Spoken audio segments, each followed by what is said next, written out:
आज पॉलिटी की तीसरी क्लास है, इसमें हम संविधान सभा के बारे में पढ़ेंगे।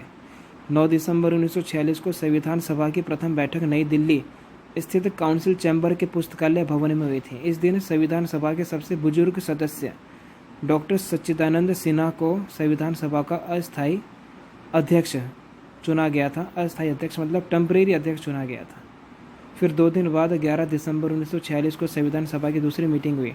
इस दिन डॉक्टर राजेंद्र प्रसाद को संविधान सभा का स्थायी अध्यक्ष चुना गया था, परमानेंट अध्यक्ष।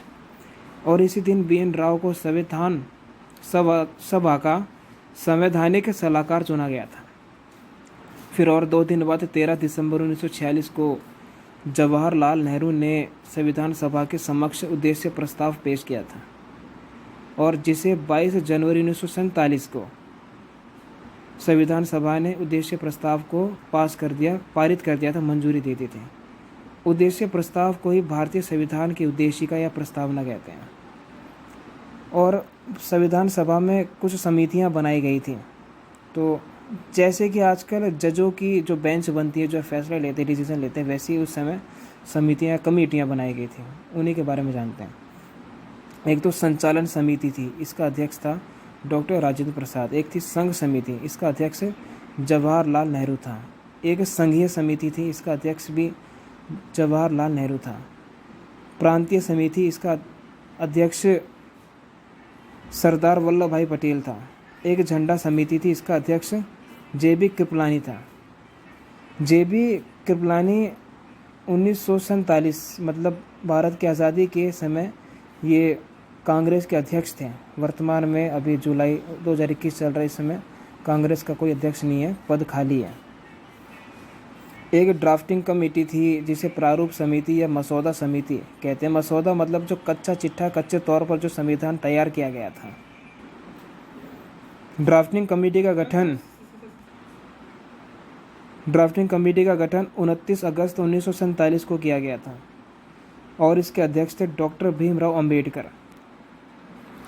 डॉक्टर भीमराव अंबेडकर का निर्वाचन बंगाल से किया गया था, लेकिन बंगाल विभाजन के बाद जब पश्चिमी बंगाल और पूर्वी बंगाल, या जिसे पूर्वी पाकिस्तान कहते हैं, जो बांग्लादेश बन गया, जब अलग अलग हो गए, तब डॉक्टर भीमराव अंबेडकर का पुनर्निर्वाचन किया गया था। बॉम्बे के पास पुणे से किया गया था, और ड्राफ्टिंग कमेटी में कुल 7 सदस्य थे।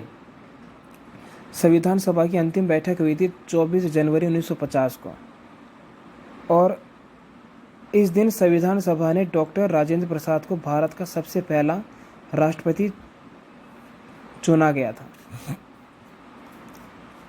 भारत का संविधान 26 नवंबर 1949 को अंगीकृत हो गया था, मतलब बनकर तैयार हो गया था। और संविधान को बनने में 2 साल 11 महीने 18 दिन का समय लगा, लगभग 3 साल का समय लगा। किंतु इसे 26 जनवरी 1950 को लागू किया गया था। लेकिन आपने ये ध्यान दिया होगा, जब संविधान 26 नवंबर 1949 को बनके तैयार हो गया था, लेकिन इसे 2 महीने की देरी करके 26 जनवरी 1950 को क्यों लागू किया? इसके पीछे का कारण ये है, 26 जनवरी ये तारीख भारत के इतिहास में बहुत अधिक महत्व रखती है। क्या हुआ था? 31 दिसंबर 1929 में कांग्रेस का अधिवेशन हुआ था लाहौर में, रावी नदी के किनारे, और इसका नेतृत्व पंडित जवाहरलाल नेहरू ने किया था। और इस अधिवेशन में कांग्रेस ने पूर्ण स्वतंत्रता की मांग की थी, पूर्ण स्वराज की मांग की थी, और ये शपथ ली थी कि आने वाली 26 जनवरी 1930 को हम अपना स्वतंत्रता दिवस मनाएंगे। फिर उसके मतलब अगले ही दिन से, अधिवेशन के अगले ही दिन से 1 जनवरी 1930 से ही आज़ादी के लिए आंदोलन शुरू हो गए थे, और तब से लेके हर साल 26 जनवरी 1930, 1931, 32 से लेके 1947 तक स्वतंत्रता दिवस के रूप में मनाया जाता रहा। फिर जब 15 अगस्त 1947 को अपना देश आज़ाद हो गया, तो 15 अगस्त को पूरे देश में आधिकारिक रूप से इसे स्वतंत्रता दिवस के रूप में मनाया जाने लगा।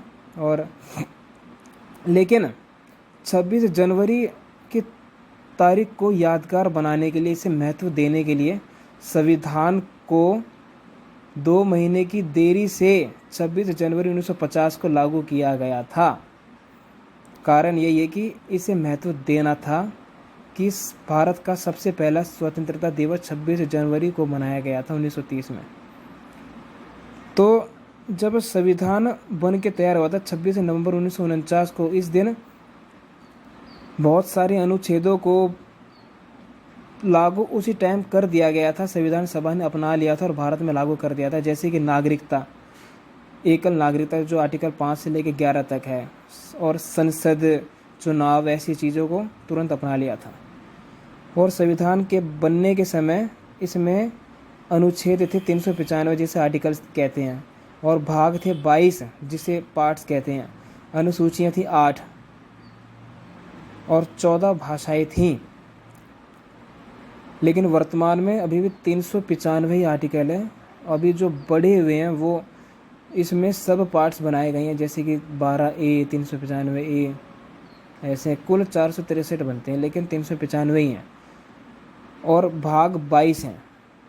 अनुसूचियाँ 12 हो गई हैं और भाषाएं 22 हो गई हैं। संविधान के बनने के समय इसमें कुल 1,17,369 शब्द थे और वर्तमान में 1,20,000 शब्द हैं। और आपने ये ध्यान दिया होगा कि संविधान में कहीं पर भी महात्मा गांधी का नाम नहीं आया, सुनने में नहीं मिलता। 389 सदस्य थे, उसके बाद 299 भी हो गए थे, लेकिन कहीं पर भी महात्मा गांधी का नाम नहीं आता। महात्मा गांधी ने संविधान सभा को बस एक सलाह दी थी कि आप संविधान तो बना रहे हो, लेकिन संविधान बनाने के पीछे आपका एक उद्देश्य होना चाहिए कि पंक्ति में खड़े अंतिम गरीब व्यक्ति को आप किस प्रकार से लाभ दे सकते हैं, इस प्रकार से आप संविधान बनाइए। Thank you. 26 नवंबर को कानून दिवस या विधि दिवस के रूप में मनाया जाता है, क्योंकि इस दिन हमारा संविधान बन के तैयार हो गया था।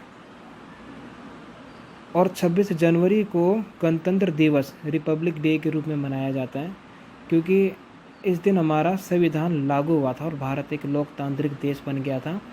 मतलब भारत किसी का गुलाम नहीं था, अपनी खुद की सरकार होगी और लोगों के द्वारा चुनी जाएगी, किसी का कोई दबदबा नहीं होगा।